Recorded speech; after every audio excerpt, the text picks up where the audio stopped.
नमस्कार, फिर एक बार मोदी जी ने अपनी नई सरकार बना ली है। नए कैबिनेट का उन्होंने अनाउंसमेंट कर दिया, नए लोग आ गए, पर ये 2019 का ही इन अ वे रिपीट है।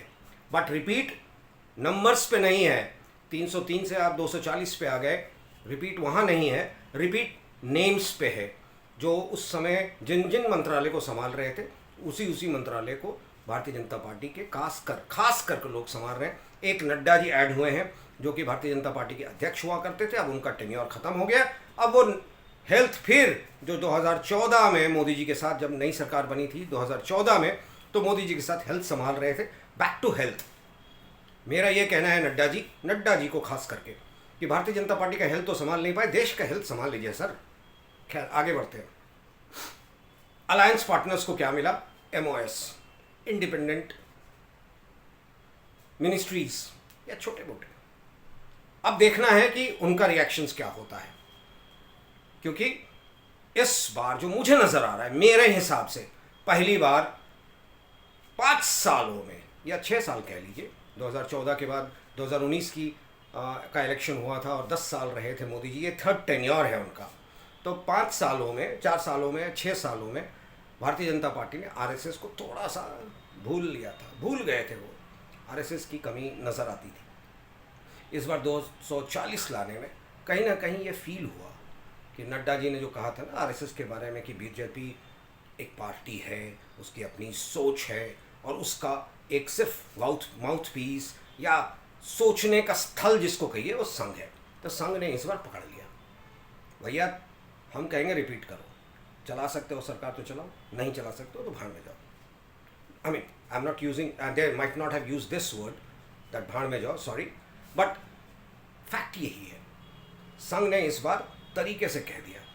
आपको इतना समझ है तो आप पुराने लोगों को लेकर, सीतारमन फिनेंस मिनिस्ट्री जिनको आपने कैबिनेट लोकसभा नहीं लड़वाया और उनके पति जो हैं वो आपको भरपूर मन भर से जिया भर भर के गरिया रहे थे फिनेंसेस पे, और उनको आपने फिनेंस मिनिस्टर बना दिया फिर से। क्या है सर, मजबूरी का नाम ये थोड़ी है कि देश को ही लेके चलो, अपनी मजबूरी देश की मजबूरी। खैर I am not getting into even that, but एक अच्छी चीज़ हुई है जो मुझे देखने में लगा, जो मुझे मेरी समझ जहाँ तक जा रही है, RSS has in a way taken over once again. जो कहते हैं ना कि चप्पू स्टीयरिंग भारतीय जनता पार्टी का RSS ने संभाल लिया इस बार फिर से, क्योंकि 2029 की तैयारी तभी हो सकेगी जब RSS के हाथ में चप्पू होगा, स्टीयरिंग होगी। और भारतीय जनता पार्टी का जो अध्यक्ष, जो नए अध्यक्ष बनने वाले हैं वो भी RSS के कंसेंट से होगा और शायद यंग फेस होगा। 2 नाम सामने आ रहे थे, मैं नाम कहिए तो ले लूँ क्योंकि हो सकता है उनमें से कोई ना भी हो, क्योंकि मैं गलत हो जाऊँगा, फिर भी मैं बता रहा हूँ, विनोद तावड़े जी या सुनील बंसल जी में से कोई एक, शायद, आई एम नॉट सेइंग कि इनमें से ही कोई नया चेहरा भी आ सकता है, क्योंकि भारतीय जनता RSS को पता है ना कि कहाँ चुटकी बजाते खेल करना है। 2029 के लिए तैयारी RSS फिर से शुरू कर चुका है और योगी जी तो है ही स्ट्रॉन्ग। मेरा कहना है 2029 के लिए जो तैयारी चल रही है उसमें RSS का मेजर हैंड होगा।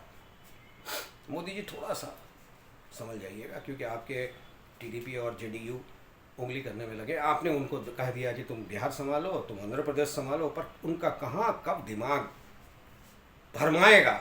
ये कहते हैं ना गर्मी थोड़ा है अभी, जुलाई जून तक तो हेवी गर्मी रहेगा, जुलाई के आधे तक तो हर गर्मी का हाइट रहेगा, फिर बारिश हो गया तो कहीं ऐसा ना हो ह्यूमिडिटी के कारण उनका दिमाग ही गड़बड़ा जाए इन पार्टीज़ की, JDU और TDP का, और फिर उंगली करने लगे। खैर देखते हैं, आप संभाल लेंगे क्योंकि आपकी पुरानी टीम आ चुकी है ना, पुरानी टीम लेकर आप आए, उसमें से 2-3 तो बेकार थे, फिर भी आपने उनको रिपीट कर दिया। चलिए ठीक है, आपकी सोच, MEA आपकी सोच, रेलवे आपकी सोच, फिनेंस आपकी सोच, HRD आपकी सोच, पेट्रोलियम आपकी सोच। देखते हैं कहाँ तक कौन कितना खड़ा कर सकता है, क्योंकि कहीं ना कहीं इन्हीं कारणों से मोदी जी 240 पे आप अटक गए थे, आम जनता से आप दूर हो गए थे। Try to build it up. RSS संघ को मत भूलें, संघ के कारण ही आप आए थे 2014 में, 2019 में आप 303 और अलाइड पार्टनर्स के साथ 350 क्रॉस किए थे। इस बार थोड़ा सा मुझे लगता है, पता नहीं क्यों, दिल से ये फीलिंग होती है, क्योंकि मैं संघी हूँ ना, मैं खुल के कहता हूँ, मैं पत्रकार हूँ, संघी हूँ, पर किसी पार्टी से नहीं जुड़ा हूँ, ना ही किसी पार्टी के फंड पे मैं खड़ा हूँ। ज़िंदगी भर इंडिविजुअल पत्रकारिता की, विदाउट सपोर्टिंग। आपको भी मैं अब्यूज़ करता हूँ, जहाँ तक ज़रूरत पड़ता है मैं आपके को क्रिटिसाइज़ करता हूँ, कांग्रेस को भी क्रिटिसाइज़ करता हूँ। मैं उनमें से नहीं हूँ, उन यूट्यूबर्स में जो कि फंडेड हैं विदेश से या देश से, उनमें से नहीं हूँ। खैर कोई बात नहीं, मैं कह रहा हूँ सन की बात सुन लें, शायद 2029 में आपका भला हो जाए। Thank you very much, bye bye, see you again tomorrow.